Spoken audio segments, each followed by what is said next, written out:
Boom, going live. What's up, everybody? Good evening. February 18th, Sunday, 2024.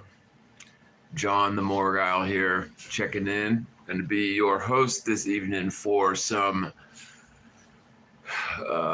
mind-bending debacles that is NASA news. And of course, we'll lump in SpaceX and the usual suspects, as well as some not so usual suspects this time.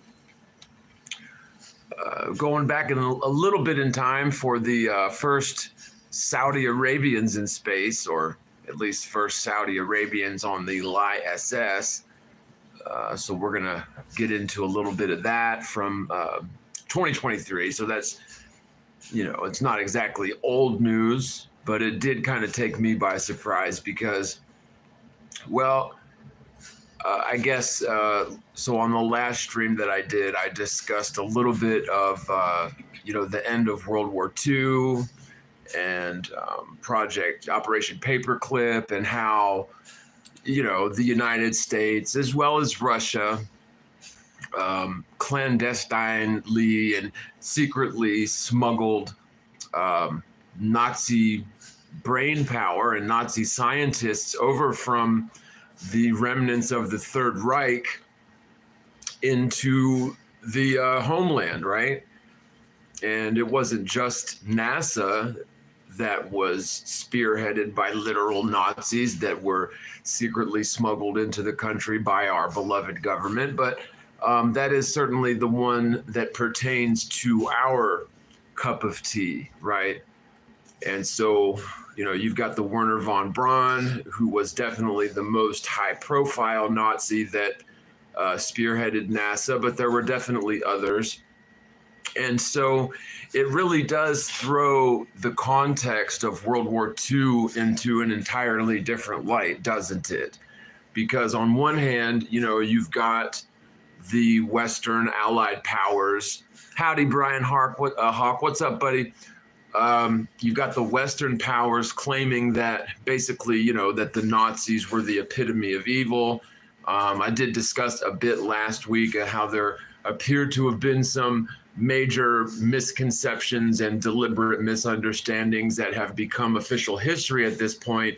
But, whatever you make of that, the definite truth is that at the end of World War II, according to America and according to the official narrative, Nazis were pretty bad dudes, right?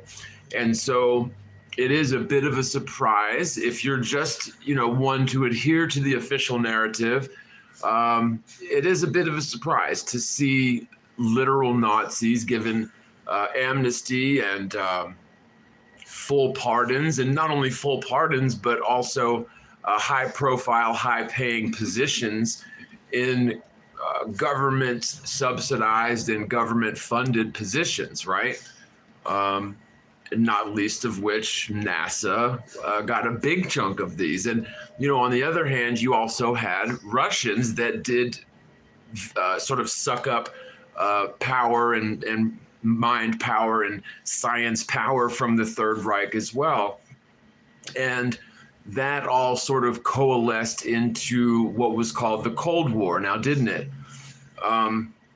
When you come to terms with flat Earth and you realize that the space race, as well as the nuclear armaments race, was a big propaganda campaign, a big old psyop, when you come to terms with that, you sort of realize that the Cold War was more or less a front, right? And it was pretty well spelled out, I think, in George Orwell's 1984, where you have the sort of psychological buildup of the boogeyman overseas in order to justify increased spending in the homeland on, police state type things, as well as the military industrial complex. In order to, combat the boogeyman overseas, we need to do away with our rights at home and make sure to just give more and more of our collective tax dollar over to the war hawks, over to the military industrial complex, right? And in doing so, you know, in bolstering this idea of a boogeyman overseas, they're able to manufacture consent to continually up the annual budget for these war hawks pet projects, right? Um, and so the Cold War definitely had that involved, but you know, even to this day, we see in the news this rhetoric that you know the Russians are somehow our enemies, when in fact, in my opinion, you know, the fact that Russia and the United States have been in collusion faking space on the ISS and things like that for all these years, it really does bring into question this whole narrative that these are our enemies, right? Because if they were our enemies, then why are y'all faking space together, right? Did I lose the stream here? I might have lost the stream, and boy, on my end here, it looks like I froze. Throw me a big old thumbs up if I didn't freeze. Did I freeze on y'all's end too, or is it just me? Okay, we're good. All right. So it's just me. Let me close this out then. Okay. Sorry about that. Lost my train of thought there a bit. But so that's, you know, when I saw sort of out of the corner of my eye when I was putting together a little bit of research for today's episode, that there was a bit of news back from, I think it was May of last year. So definitely within the last 7 or 8 months or so, there was a bit of news about the first Saudi Arabian woman on the ISS. And so, you know, what does this mean? Because on the one hand, you know, the United Arab Emirates and the Saudis are definitely our official allies. And so when we sort of consummate our relationship with our allies by going ahead and faking space with them, that's almost like, I don't know, like a half-assed backwards governmental pinky swear, or like a you know, spit in the old handshake, right? Because when you're partners in crime with somebody, there is a bit of a unique bond that is formed by doing such things, is there not? And so you know, we'll get into that article, but I did think that it was interesting that now NASA and even SpaceX is involved with you know, bringing the Saudis into this fake space partnership. And I did just a very cursory bit of research, but just to confirm that you definitely do have Scottish Rite Freemasonic lodges in Saudi Arabia as well. So, you know, anybody that thinks that the Freemasons are somehow a Christian organization, that definitely is not the case. Not only are there sort of Hebrew roots to Freemasonry, but also Muslim or Arabic roots to Freemasonry, and of course the sort of veneer of Christian roots to Freemasonry.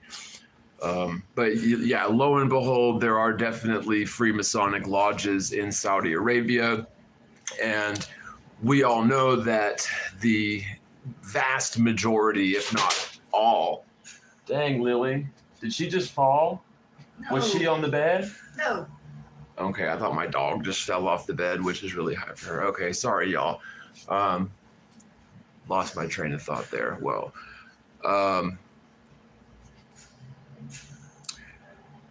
so anyway, yeah, so the Freemasons are definitely where the astronauts get their pick of the litter from. At least 99.9% of all astronauts who have ever allegedly been to space have been plucked right out of Freemasonry. And the reason that that's so important is because Freemasons, not to demonize all Freemasons, but Freemasons take oaths of secrecy, right? So they swear fealty and blood oaths of secrecy to their respective lodges. And I believe one could make the argument that the Freemasonic orders seek out and promote psychopathy for specific roles in their organization. So if they're able to identify people who have the, you could say, superhuman ability to lack any sort of empathy or good conscience or moral compass, and lack the ability to feel regret or remorse, or, you know, feel that hot water when you're doing something that is particularly unethical or even borderline evil. Psychopaths just don't have that in them, right? So it's not possible for a psychopath to feel remorse or to you know, think twice about doing something that could hurt other people, even people that they supposedly care about, or people that love them, people that care about them. A psychopath has sort of a superhuman ability to, and it could be argued that this even disqualifies them technically as being human, but they have this sort of superhuman ability to not give a fuck about certain things like that. And so on one hand, you know, psychopaths do make good surgeons. They do make good gunnery sergeants and that sort of thing, right? Because they tend to handle well under pressure, because they don't really feel pressure. Like, that is, there's unique attributes to psychopathy that in certain lights it can be a positive trait, right? But without getting too off into the weeds, it is very possible that these hierarchical structured organizations like Freemasonry are sort of broad scanning for psychopathy, identifying psychopathy within their ranks, and then promoting psychopathy into certain positions, like astronauts would be a good one. Because, you know, frankly, if you can get a psychopath into the ranks of the astronauts, there's not a whole lot that they wouldn't do for their own personal wealth and personal aggrandizement and celebrity. And of course, you have these sort of blood oaths where if the brother of Freemasonry is caught, you know, telling the secrets of the lodge, then they end up getting snuffed out, you know, which is fairly rare, but I think it has happened even in the ranks of astronauts in the past. I forget the guy's name, but the one that, you know, famously hung the lemon in the capsule and was complaining. I think his name was Gus Grissom. I could be wrong, but he had been complaining that their radio equipment, you know, this was prior to the Apollo missions, I believe, their radio equipment couldn't even communicate to the control tower from the rocket when it was in its housing, you know, in Houston or whatever. And so he famously hung the lemon on the capsule, and then he basically died a fiery death shortly thereafter, right? But so at any rate, you know, if you think that just because somebody is Saudi Arabian or professes to be, say, a Muslim, or professes to be even a Christian or whatever, if you think any of that makes a damn when it comes to these hierarchical structured organizations' ability to put sort of industry plants into positions like astronauts in order to perpetrate these deceptions on the country or the world as a whole, and, you know, you got another thing coming, because that's exactly what they've been doing. And it's certainly possible, and I would say highly likely, that these Saudi Arabians that we're about to read about here in this article, I would not be surprised to find if any or all of them happen to be plucked straight from the lodges of Freemasonry, which again is alive and well in Saudi Arabia. So this is the first article we're going to touch on is from npr.org. This is from May 21st of 2023. And the article headline is Saudi astronauts, including that nation's first woman, catch a SpaceX flight to space station. So the way that's worded is a bit strange, though. Like, they make it sound like we're talking about Adam and Eve here, right? The first woman. But Saudi astronauts, including nation's first woman, catch a SpaceX flight to space station.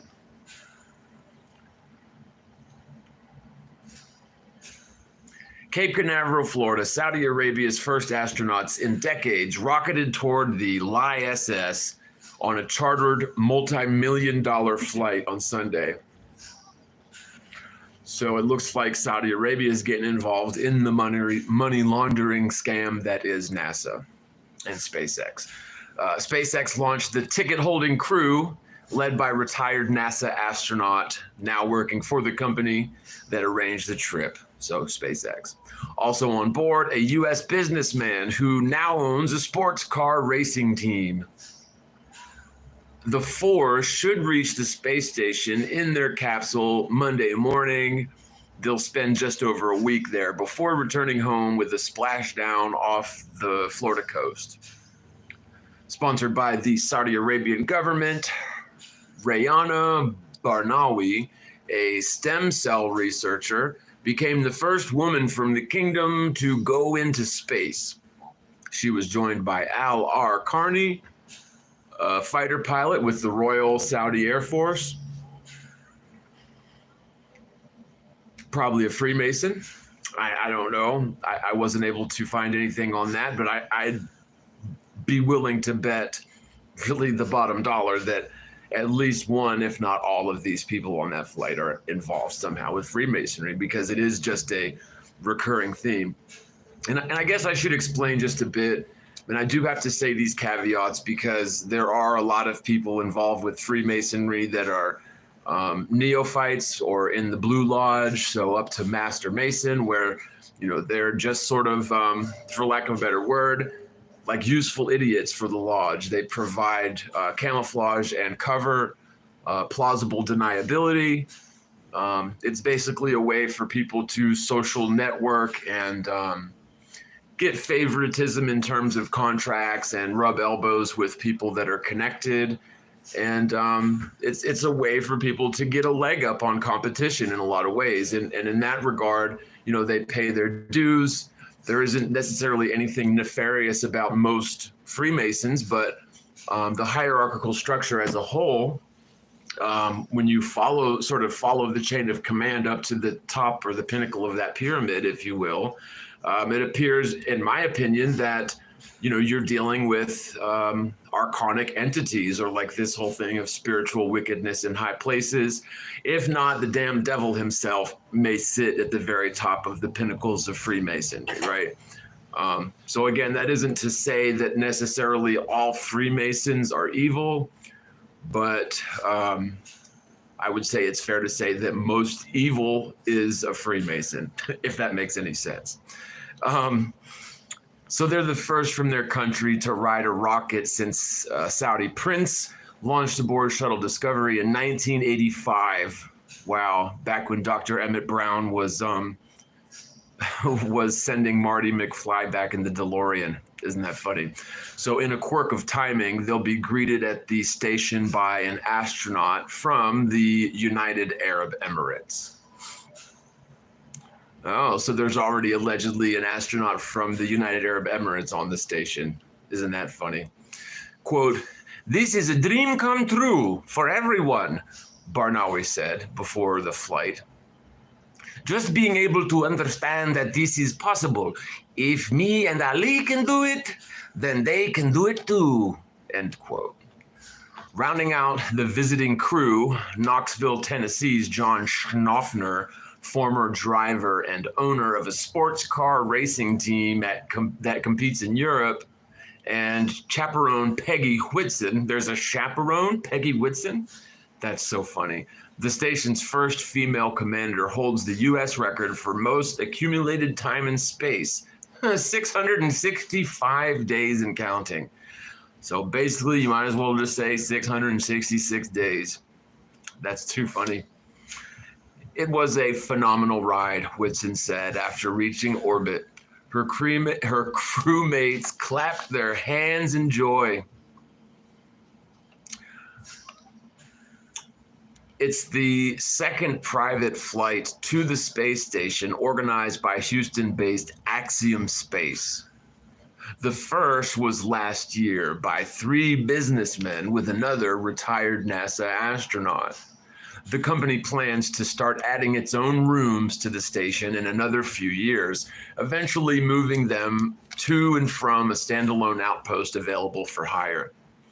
And, you know, just pausing from the article here a bit, I guess it's safe to assume that not just psychopaths would be interested in sort of teaming up with NASA for these sorts of things, because I mean, let's face it, we're dealing with a lot of sort of government appointed dollars, like billions and billions of dollars, the capability or the potential for large numbers of like for money laundering.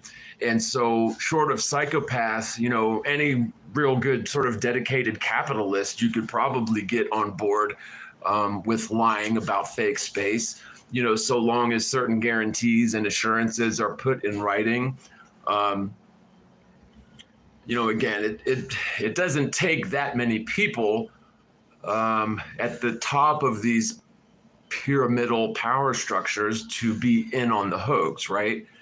So like the majority of people involved at NASA, the majority of people involved with Freemasonry are not actually aware of these sorts of shenanigans and money laundering and straight up and down evil stuff that's being perpetrated by the likes of NASA.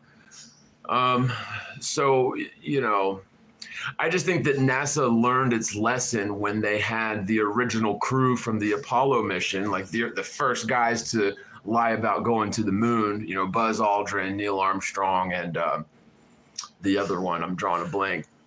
Y'all know who I'm talking about. But when they did that famous press conference when they got back from the moon, and they all, like, their demeanor was not that of 3 guys who just came back from the most amazing adventure in the history of the world, right? These guys just allegedly went to the moon.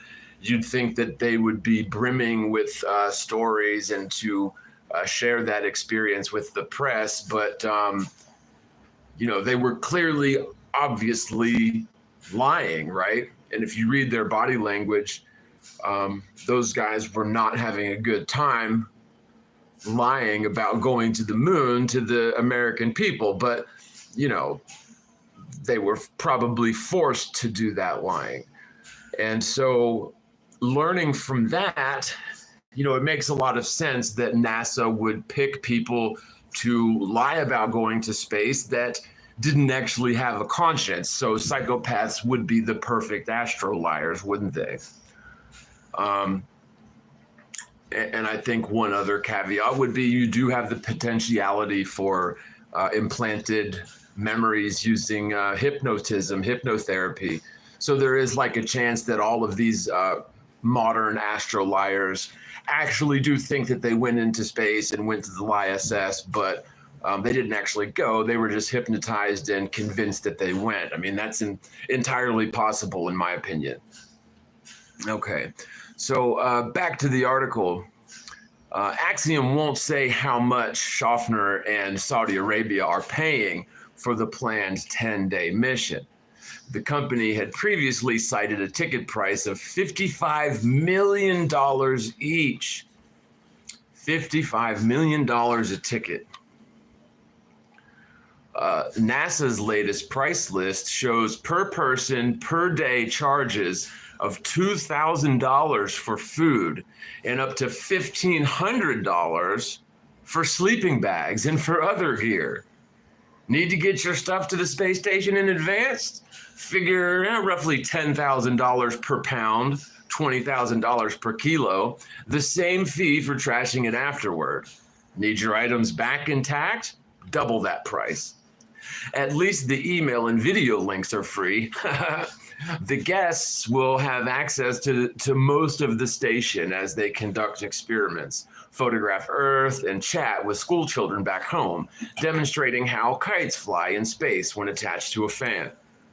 See, I mean, look at the plausible deniability real quick built right into all of this, because I mean, any rational person, you know, we'll just talk about Joe Normie. We're not talking about, you know, professional globetards or anti-flat earthers, just Joe Normie who believes in NASA, right? But when they see that there are countries like Saudi Arabia and these others paying $55 million for a ticket to the ISS, it just adds that much more credibility to the whole thing, doesn't it? Because, you know, think about it this way. Why would anybody pay $55 million for a ticket to nowhere? Unless you realize what that $55 million is buying you. That's the key, right? And I'm not gonna lead you astray. You know, think about it for yourself. But anyway, at least the email and video links are free, right? The guests will have access to most of the station as they conduct experiments. Yeah, sure. Photograph Earth and chat with school children back home, demonstrating how kites fly in space when attached to a fan.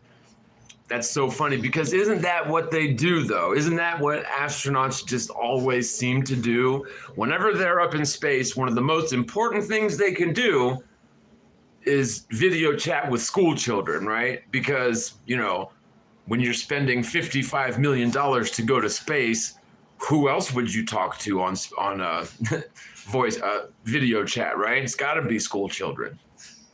It's so funny, but I mean, that's how they perpetrate this deception over the generations. Is they, you know, they get us when we're young, don't they? Because when you're young, you're prone to believing in pretty much anything adults tell you. And, you know, if multi-dozen million-dollar tickets are selling to go to space, and these astro liars are specifically taking time out of their day to, you know, video conference with school children, they must be in space, right? Got to get those youngins indoctrinated, indeed. Very important. Very important. Our job is to expand what we do in low Earth orbit across the globe, said NASA's Space Station Program Director Joel Mantovano. Oh, I thought that was the Saudi Arabian, hence the accent. Sorry about that.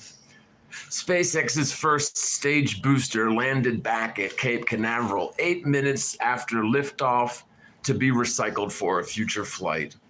And you know, I got a bone to pick with SpaceX, man.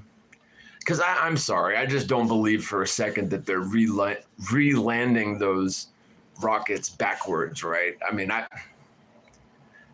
think that's probably the fakest crap I've seen in a long time. It's really comical that people believe that they're actually doing that, but it seems so fake to me. Like, it's so funny. I would share with you a video clip, but I don't really have the capability to do that with my current setup. But you all know what I'm talking about, obviously. When they like launch up the Falcon rocket into space, and then the thing does a bug flip in the stratosphere and then lands back down upside down or whatever. It's so fake. Yeah, it does. It looks ridiculous. Recycled for future flight. So, okay, so there's that first article. And, you know, it just goes to show you that as long as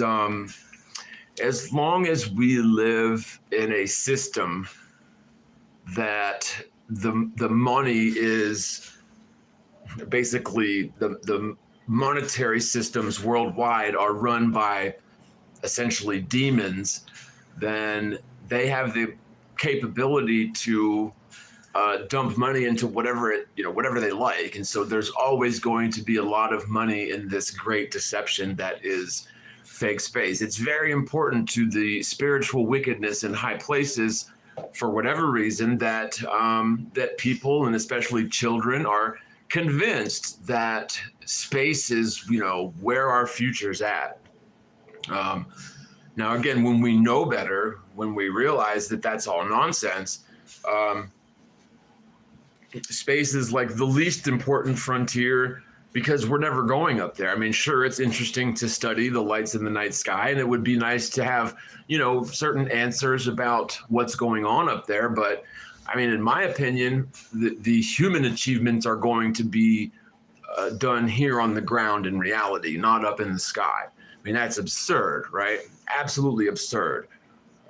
Sure, from the heliocentric legacy paradigm, space and all the infinite suns and planets and galaxies that are out there, sure, that may have once been a hypothetical frontier. But now that we know better, the actual true frontier is going to be parallel to the ground, basically in all directions. And that's where we need to focus our attention. And so it is very important to these damn demons that are running the show that we are completely out of whack in terms of, where our future is. The old adage, energy flows where attention goes. And so if they've got our attention distracted off in Narnia, right, then our future is very much hanging in the balance, isn't it? Okay, so we can tick that first article off. And yeah, again, by the way, I did double and triple check that, yes, you do have grand Freemasonic lodges in Saudi Arabia. And bear with me as I switch over to another page. It's just my computer is very, very slow. I do apologize, but the Grand Lodge of Saudi Arabia. Loading page, sorry. Yeah, it's typical Scottish Rite Freemasonry. They got the square and the compass as their sort of official seal on their homepage. Their website is all in English. Let's see what kind of recent and upcoming events the Grand Lodge of Saudi Arabia's got going on.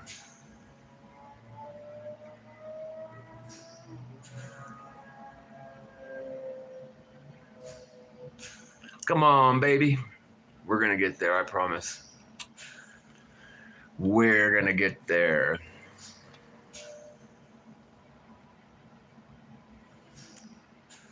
I'm ready to, the self. I feel you, brother. Wow.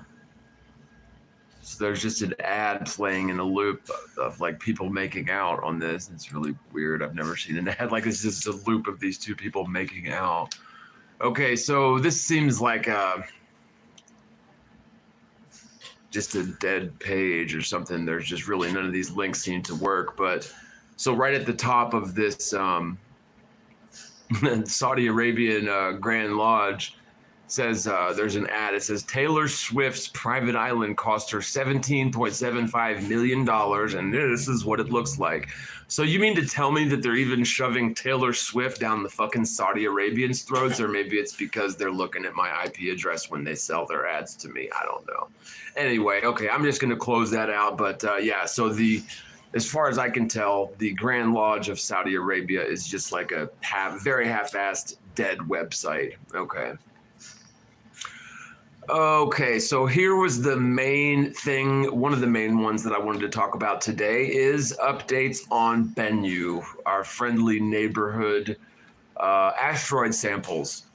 So if y'all remember, NASA had a project with Artemis, the whole Egyptian god of the underworld, flying off into the vacuum of space, which is a violation of all sorts of natural laws, right? I mean, the whole concept of the vacuum of space existing adjacent to our atmosphere is just absurd. It's more Narnia. But they sent that thing out there to collect samples from the asteroid, which was all a bunch of nonsense. And then I guess it was back in November of last year, they finally got it back, or maybe it was September, I can't remember. But anyway, they finally got it back, and then they couldn't open the thing, but they knew all kinds of stuff about the samples before they could even get the thing open. And apparently they have opened it. So this is from Arizona.edu, University of Arizona. Article, Sweating the Small Stuff. You Arizona scientists have begun to study samples from asteroid Bennu. Yay. At the university's Kuiper, Arizona Laboratory for Astromaterials Analysis, a suite of instruments allows researchers to study the particles collected by Osiris-Rex, god of the underworld. Mission down to the atomic scale. So down to the scale of Narnia, indeed. Lately, Tom Ziga has been watching his caffeine intake before heading to work. Well, good for Tom Ziga. As a co-investigator of NASA's OSIRIS-REx sample analysis team, Ziga is one of a small but growing number of scientists who have begun to work on analyzing the pristine and extraterrestrial materials that the University of Arizona-led mission brought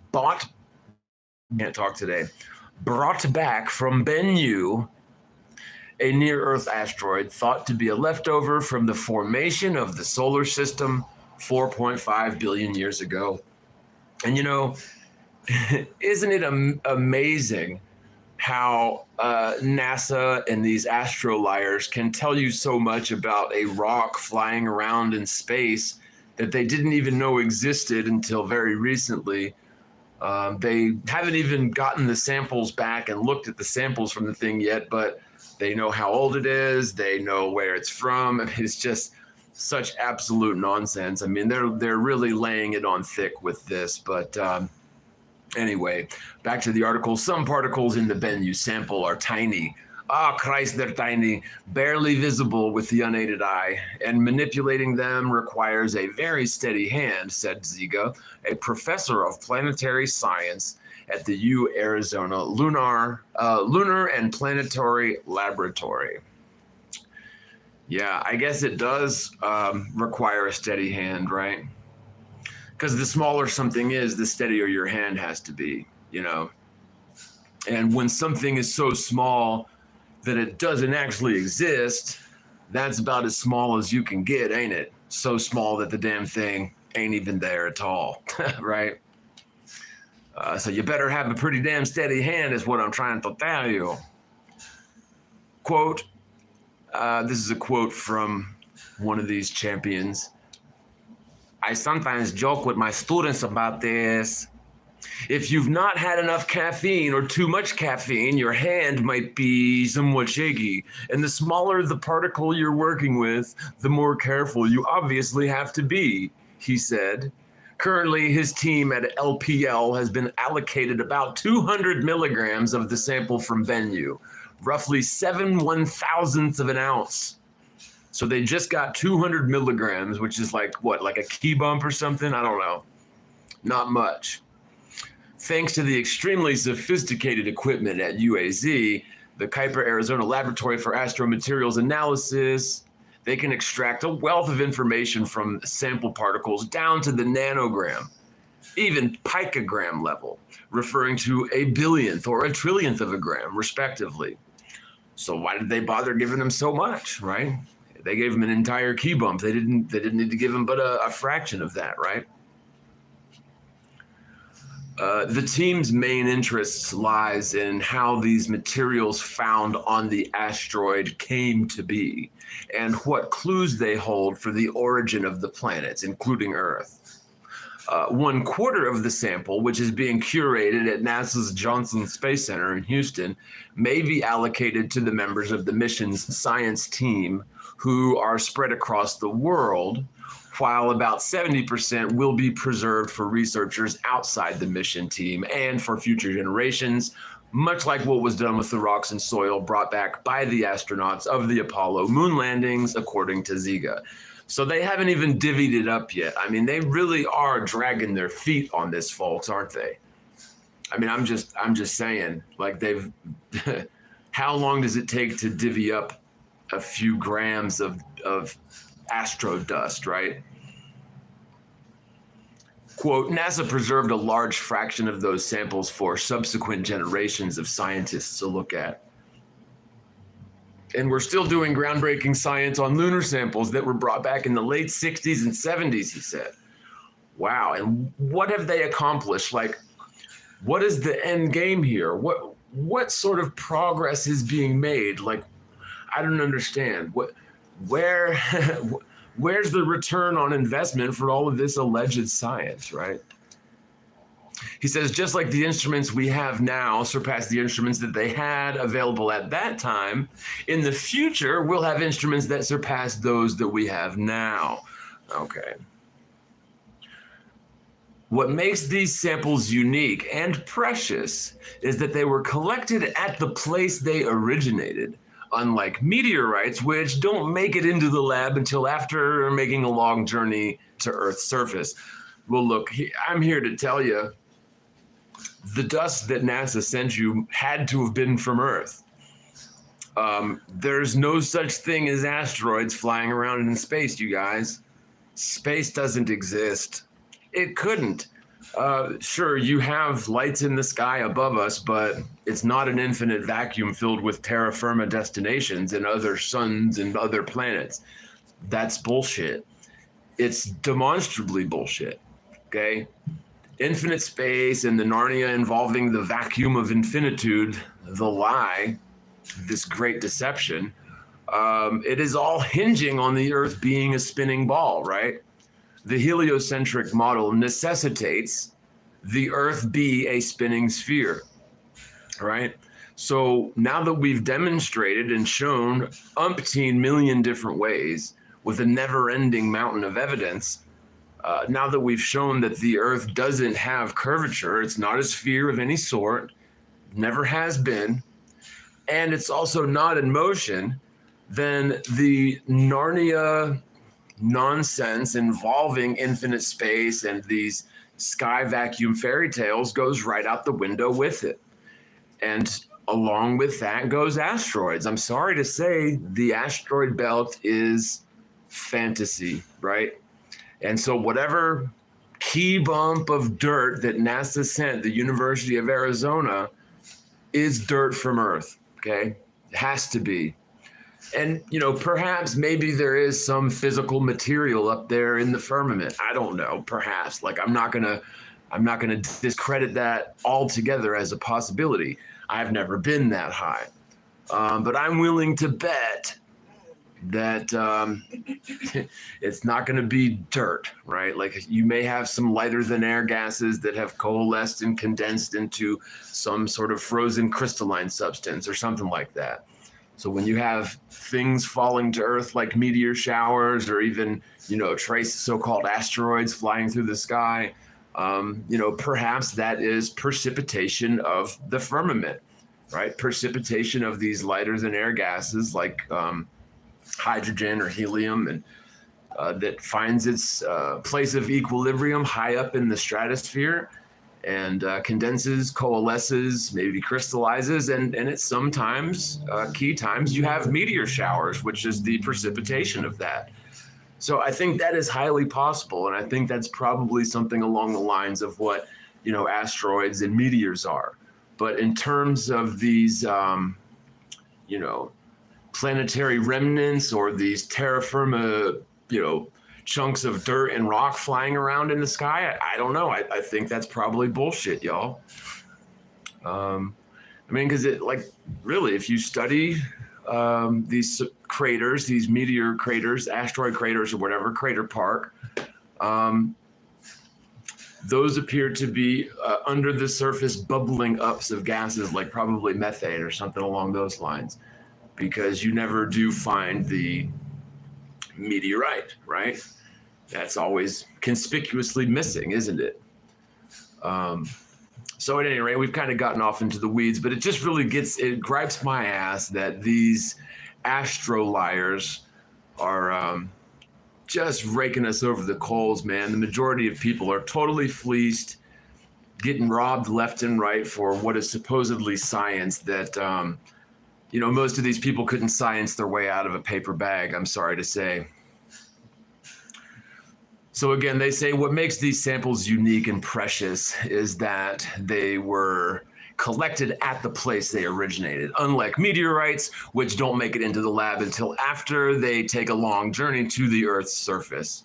Meteorites are no longer pristine because they have been exposed to heat during their fall through the atmosphere and weathering on the ground, and they could come from anywhere. They lack, as geologists say, context.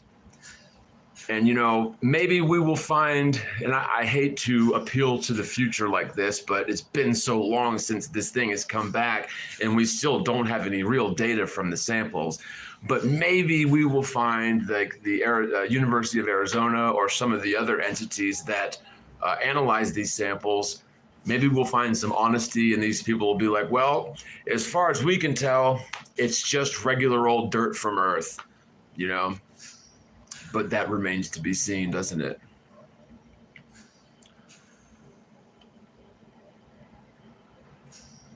A suite of instruments at the LPL's lab, ranging from optical to electron microscopes, allows the team to probe the sample down to the atomic scale, according to Pierre Hennequart, assistant professor of planetary science at LPL, and OSIRIS-REx co-investigator. Planetary science, like, isn't that an oxymoron anyway? Theoretical physics certainly is. It's a contradiction in terms. Quote, we literally can look at single atoms, he said. We also have a nanoscale secondary ion mass spectrometer, or NanoSIMS for short. It allows us to look at isotopes, different variations of atoms, to understand how each particular component in the sample originated. I mean, right there, I'm sorry to say, that's lies. He's lying about that. They cannot look at single atoms. They're lying. Scanning electron microscope doesn't look at things. It sort of looks at a silhouette of things, if you will, or like the negative imprint of things, but they certainly don't look at atoms. For one thing, I would say, because as far as I'm concerned, atoms do not exist, could not exist, never have existed. It's all theoretical placeholders so that Einsteinian pseudoscience can sort of work mathematically in certain senses. Not that Einsteinian pseudo-mathematics works, but they can make it sort of work better, can't they? So what a liar. Yeah, they cannot look at single atoms. That's what I'm trying to tell you. Early findings confirm the predictions made about Benu from the remote survey of the OSIRIS-REx spacecraft performed during 2 years at the asteroid prior to going in for the sample grab. As suggested by remote observation of the asteroid, Benu samples contain copious amounts of water. So they're just telling us stuff. This isn't based on what they found after looking at the samples. They're just telling us stuff that they assumed before. So again, they're saying, as suggested by remote observation of the asteroid, Benu samples contain copious amounts of water locked up in minerals like clays. The samples are also rich in carbon, nitrogen, sulfur, and phosphorus, according to LPL assistant professor Jessica Barnes, who also is an OSIRIS-REx co-investigator. So how do they know that, though? Honestly, how do they know? They haven't even run any tests on the actual samples. They're just, man, I can't stand these people sometimes. I'm sorry. Maybe there's something I'm missing. And I hate to judge them prematurely, but I'm just so used to these freaking nincompoops stealing the valor of actual science, right? Science in name only.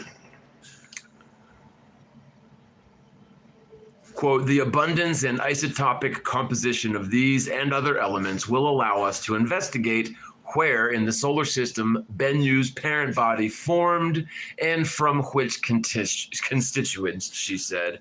And, you know, that is such bull. I'm sorry, but these people are so full of it. How could you possibly tell that from a sample of dirt? How could you tell where it came from and which body? Like, that's such nonsense. She says, the study of organic molecules may help us unravel the chemical processes that turned these simple elements into complex molecules that may have helped start life on Earth and possibly elsewhere. So aren't they going to go there with it as well? They're going to try to say that this is where life originated from, came from space. Of course it did. Because they're always trying to disconnect us from, the actual creator, the Most High creator of all things, whose signature is everywhere, from every cell in our bodies to his handiwork shown in the firmament. There's definitely a God of this realm. There's definitely a creator. His signature is everywhere. And yet these lientists are going to try to convince everyone that our ancestry came from mud flying around in space. Absolute nonsense. Training students in cutting-edge science is an important part of the OSIRIS-REx mission. Yeah. Indoctrinating children in cutting-edge science is more like it. The opportunity to come to the university as a graduate student and spend 4 or 5 years working on a sample from a mission as historic as OSIRIS-REx is one that the Hanakor said he would have loved. Yeah, to spend 4 years of your life and I guess getting college credits or maybe getting some sort of pay or at least a pretty sweet mark on your resume for studying dirt for 4 years, I would say. Quote, it really is a historic opportunity to get involved in and get some groundbreaking science, he said. Yeah, because looking at dirt is science too, isn't it, folks? Working with samples of such significance comes with a responsibility that everyone takes seriously, Ziga said. Getting everything right is important, and much work goes into the actual measurement itself, calibrating the instruments, taking meticulous notes, and laying out the entire thought process before beginning the experiments. What experiments? Some of the analytical techniques consume sample material in the process, and everyone on the sample analysis team is conscious of that, Ziga said. I'd be lying if I said I didn't feel pressure when I'm working with one of these samples, he said, adding that when he's working in the lab, he tends to not want an audience. Sometimes when I have a collaborator in the lab and we are working together, I tell them, I need you not to talk for the next few minutes because we're in a really critical step here. What a douche. It's dirt, dude. Who cares? It's just dirt. It's very exciting to have samples from Benu inside our labs, in the same building where the mission was first conceived by the late LPL director Mike Drake, said Mark Marley, head of the Department of Planetary Sciences and director of LPL. I am so proud of our faculty, staff, and the students who have carried his vision to completion. I'll bet. So I think I've read enough of this, but so basically there's nothing, like they've got nothing. There is no new information about this so far. It's been months and months, millions and millions of dollars, and basically nothing's come of it. It's just dirt. And I hope that one thing that we will see out of this, and maybe we will, is at least one of these lientists admitting that, hey, as far as we can tell, it's just regular dirt that could have been from your backyard in Virginia or something, right? I don't know. I wouldn't hold my breath on that, but we'll see.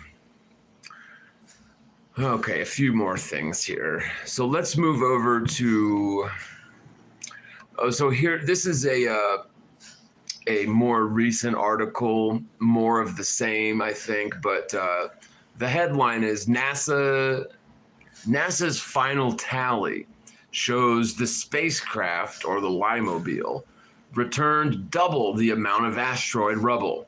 They're a poet and they don't even know it, huh?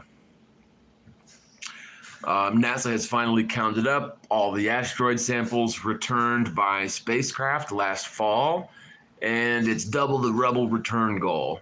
Man, that's nice. Double that rubble, son. Officials reported Thursday that the OSIRIS-REx spacecraft collected 121.6 grams of dust and pebbles from asteroid Bennu. That's just over half a cup and the biggest cosmic haul ever from beyond the moon. God, these people are so full of it. It took NASA longer than expected to pry open the sample container because of stuck fasteners.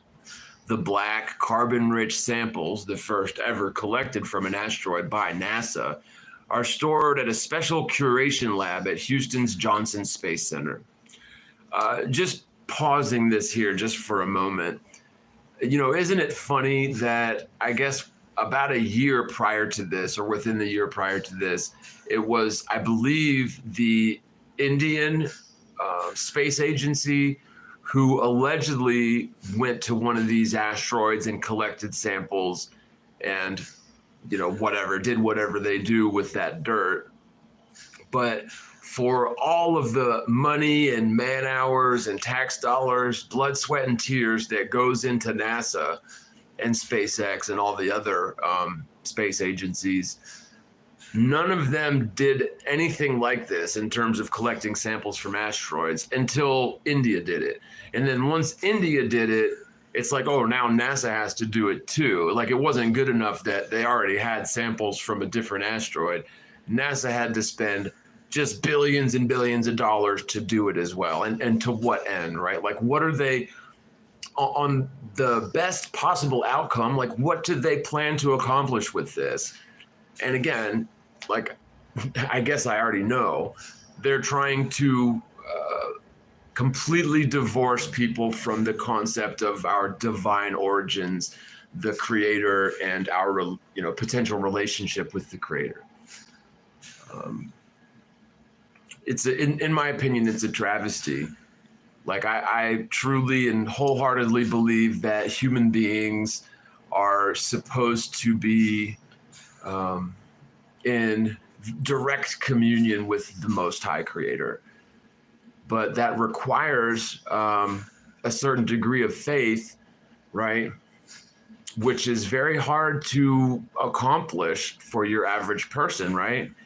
Because under the paradigm of infinite space and all the nonsense that NASA would have us believe, the idea of heavens above and a divine creator that dwells within the spirit of all of us is just so beyond ridiculous, because, you know, we all evolved from a pile of inanimate goo, right?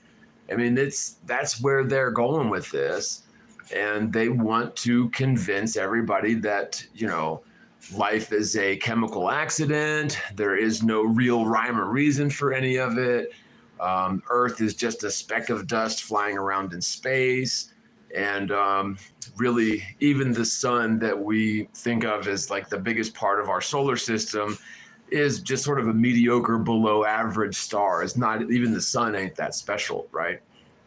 But of course, all of that is absolute nonsense. Like, the Earth is the most important physical plane. I mean, it is the physical plane, and human life is a direct extension of the divine creator. Like, it is, we are so special, unique, and important, and yet, you know, this system would love for us to believe the absolute nonsense opposite of that.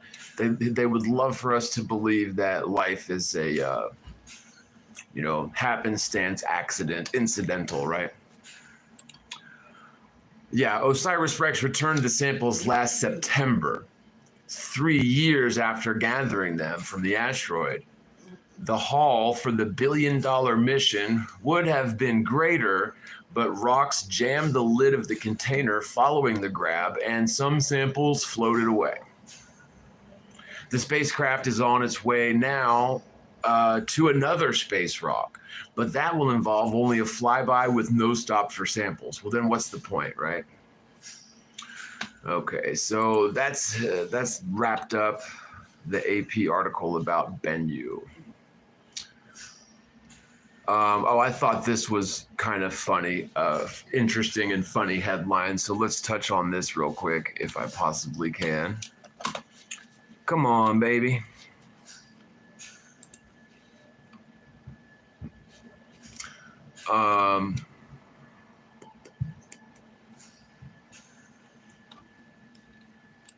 This thing's giving me grief. Okay, so this is from USA Today.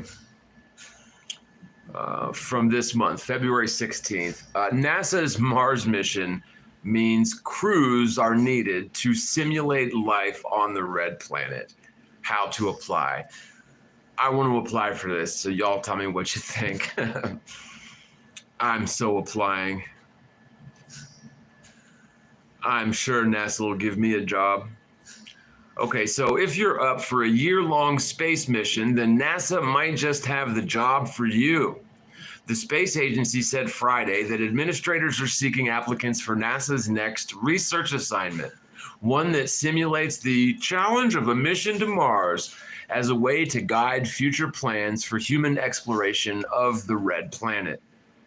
NASA has a total of 3 ground-based missions planned in this controlled environment, making this the second time they have posted an open call for the crew health and performance exploration analog, or CHAPIA for short.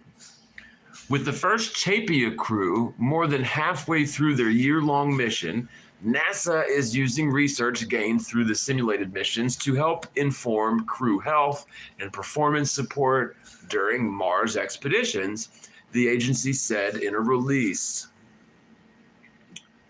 The mission is set to kick off early next year, so be sure to get your application in before NASA's April 2 deadline. And here's how to apply. And I don't even think you'd have to be a psychopath to get this job, because they're not actually sending you into space, wink, wink. It's just admitted to be a simulation. So pretty much anybody could get this job, but I bet if you're a Freemason that you'll have a way better chance than a normal person. NASA's CHAPIA mission participants are set to spend 365 days living and working inside a 3D printed habitat called Mars Dune Alpha at the Johnson Space Center in Houston, Texas. I wonder how much a gig like that would pay. Life in Mars Dune Alpha will resemble the expected experience for those living in a future Mars surface habitat. The layout of the 3D printed habitat was designed to provide separate areas within the habitat for living and working, according to NASA's website.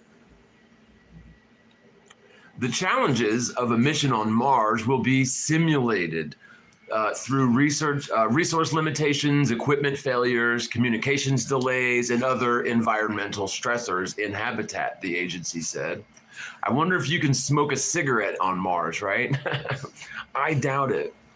The 4-person volunteer crew selected by Never a Straight Answer NASA are expected to complete a number of tasks, including simulated spacewalks, probably underwater, robotic operations, habitat maintenance, exercise, and crop growth in the 1,700 square foot space. So I guess they're going to figure out solutions on how to convincingly fake the future Mars missions too, right? Who can apply to be a part of NASA's Mars simulation mission? NASA has a couple of thoughts on who the best applicants for the jobs are, saying it is looking for applicants who have belief in flat Earth, no, I'm kidding, a strong desire for unique, rewarding adventures and interest in contributing to NASA's work to prepare for the first human journey to Mars. Applicants should also be healthy and motivated U.S. citizens, permanent residents, or Nazis. No, I'm kidding. It doesn't say Nazis. Non-smokers. So yeah, you're not getting a cigarette on Mars for sure.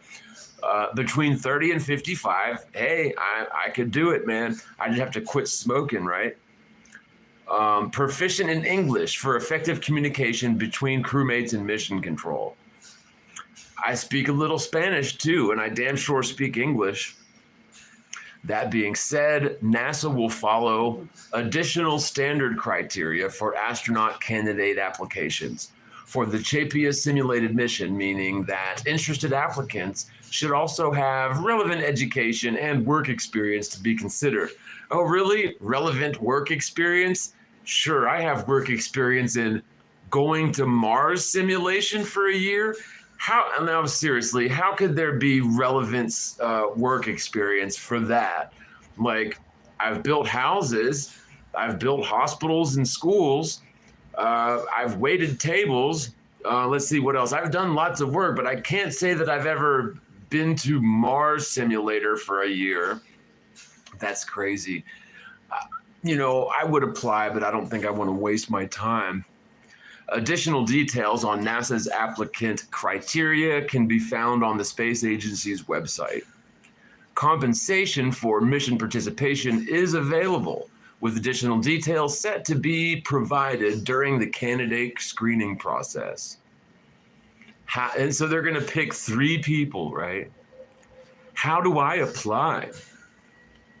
All you have to do to be considered for NASA's second Mars simulation mission is submit your online application by April 2nd. NASA warns applicants that the selection process could take anywhere between 12 and 14 months. So don't get discouraged if you don't hear back right away. Oh, I'm sure they'll pick me, right? I'm so sure. So I thought that was interesting because I just wonder how many billions of dollars it's going to cost us taxpayers for NASA to do this circle jerk on Mars simulator, right? Okay, no, I'm not subscribing to USA Today for a year. Martians wanted. NASA opens call for simulated year-long Mars mission. What a bunch of crap, y'all. Typical NASA nonsense, ain't it? No, you're not sending me notifications, space.com. So yeah, there's another couple articles I was going to touch on about Artemis spacecraft flying astronauts to the moon for the first time in 50 years. But, I just don't think I have it in me to go over any other NASA nonsense tonight. But it's just more of the same, ain't it? A shiny new homeless tweaker shelter they're going to send into space. Sure, they're not.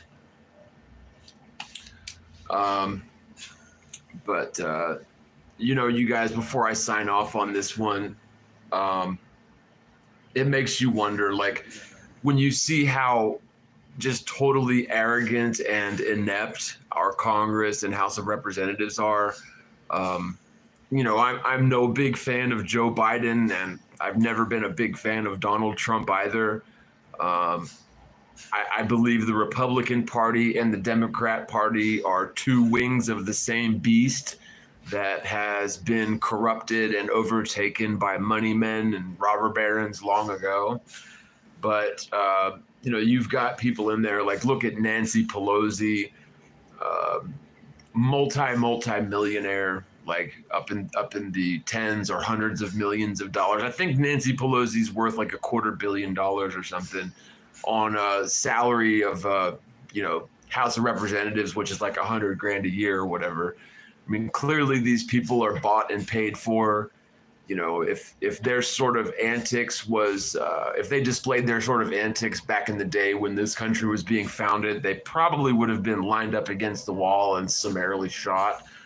But it makes you wonder, are these inept idiots like Nancy Pelosi aware of the shenanigans that's going on with these billions of dollar budgets just being totally flushed down the toilet? And, you've got all kinds of examples. It's not just money being sent over to Ukraine. It's not just money being flushed down the toilet at the borders, paying thousands of dollars for a toilet seat that goes to the ISS. No, I don't think that these people are aware at all about, the whole fake space agenda. How could they be? They're too involved in themselves, right? Fake space doesn't have anything to do with what's in the mirror in front of them. So, like, how could they know anything about fake space, right? But, it just makes you wonder when you see the Saudis going to the ISS and becoming a partner in crime with NASA on that front, when you know that the Russians have been on the ISS with, involved in the ISS with NASA for all these decades. I mean, how could they be our frenemies or whatever if we are partners in crime with them at that level? And so I don't know. It just makes you wonder how much our representatives actually know about this stuff. And I don't think much, like I really don't. So let me know what y'all think about that in the chat. Show me a wealthy politician and I'll show you a crook. Yeah, and I think they've all pretty much been bought and paid for with very few exceptions. Yeah, I don't know, y'all. I think that we have a chance to a lot of great things on the horizon. Like, I think that this is going to be an exciting year for sure. Just remember, any sort of deception that they try to pull off during this day and age will be found out pretty quick. There's the light of truth, and the Holy Spirit of discernment is strong during these days. And so any weapons that they try to fashion against us will not be successful and will in fact blow up in their faces. So, it is an interesting time to be on this side of things, right? So hopefully we're going to get more and more smart and interested people on our side. Every day is a day that I think that more and more souls are being won over to the truth that is unlocked within us by realization of flat earth and the fake space deception that is very deep and subconscious in our culture. But we are winning small battles here and there, and that's all we can do, right? So we'll try to keep on keeping on, y'all. Thanks so much for hanging out with me. I'm not going to bore y'all with the book tonight. I know a lot of y'all don't enjoy the book, so I'll probably end up finishing it, but I just didn't have it in me tonight. I don't have a mailing address right now. I saw the question in the chat because I'm in a hotel right now, so I don't exactly, like, I could put this address up here, but I probably won't be here very long. In fact, if I don't come up with a pile of money to give them by tomorrow, I'm going to be out of here tomorrow. But I think I've got it to the point now where I can almost get things moved into the camper trailer. It's where it's at. There's no electricity run to it, and I've got to have electricity for Mina's oxygen compressor or whatever. So it's a mess. There's a light at the end of this tunnel, and we're getting to the end of it. But at this point, no, I don't have an address, my friend. I'm sorry. My phone number is 864-315-7892. Send me a text, and maybe we can link up. Links below for if you want to contribute to the channel effort. It's much appreciated. We could sure use your help. And let me know in the comments if you want me to finish the audiobook Worlds Beyond the Poles sooner rather than later. It just hasn't gotten a great response. Honestly, I can't really get on board with a lot of what Amedeo Giannini is saying, other than he definitely has one of the sexiest names I've ever heard. He's definitely got that going for him. But in terms of the, the speculation that he's going on about the lens function and the moon and the stars being cities on the extended plane, I don't know, man. It just sounds way bizarre to me. And maybe if he presented it as speculation, it would be different, but he presents it as fact. And it's just very difficult for me to read and get on board with that, even in terms of saying the words that he has in there. Yeah, he is out there, isn't he? So, one other thing. So y'all, I'm sure most of y'all saw the Tucker Carlson, Vladimir Putin interview, which I thought was interesting. But one thing that I did glean from that was that, and I just must say, I think Putin, I'd much rather have Putin running for president than Biden, right? If I could vote for Putin, I'd vote for Putin over Biden. That's for damn sure. But one thing that I noticed was that Putin had mentioned Um, I guess it was back in the 90s, he had asked President Clinton at the time what he thought about Russia joining NATO, the North American Trade Organization. And Clinton, according to Putin, Clinton said he would be fine with that, and he was all for it. But then he went and talked to his people, and they decided that Russia couldn't enter NATO, even way back then. It just goes to show you that the seat of the presidency is not where the power's at. It's behind the scenes. There's a hidden hand of our government that is definitely strange bedfellows with Freemasonry, intertwined with the occult, and they certainly don't report to the American people or the, like the Congress or anything like that.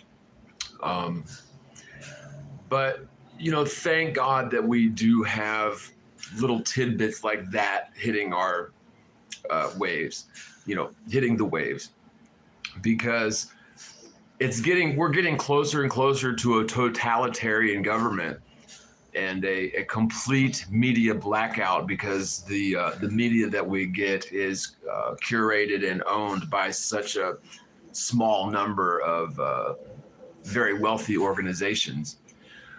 So I am very thankful that we're still able to get interviews like the one with Tucker Carlson and Vladimir Putin. I mean, not that it was very groundbreaking, and not that Tucker Carlson is at all tip of the spear when it comes to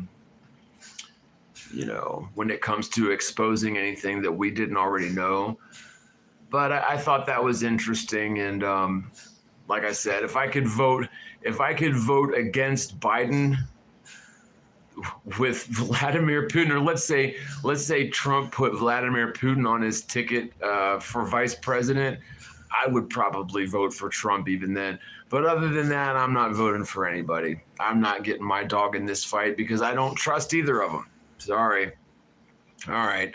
Love you guys. I'm going to wrap this thing up. Links below if you want to contribute to PayPal, Cash App, all that's TheMorgile.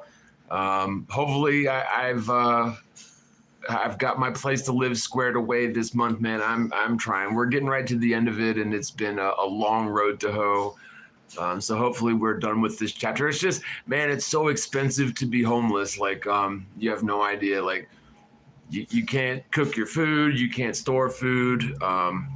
Everything's just so expensive. Like, if you want a bed for tonight, you have to pay $100, basically. It's nuts, man. But hopefully this will be the end of it this month. We're gearing up, or we're aiming to be done with this month. So if y'all want to help me expedite the process, it's definitely needed. So anyway, one love. I'll see y'all very soon, and keep you posted as to how things are going. All right, y'all, be good and stay flat. Cheers, y'all. Bye.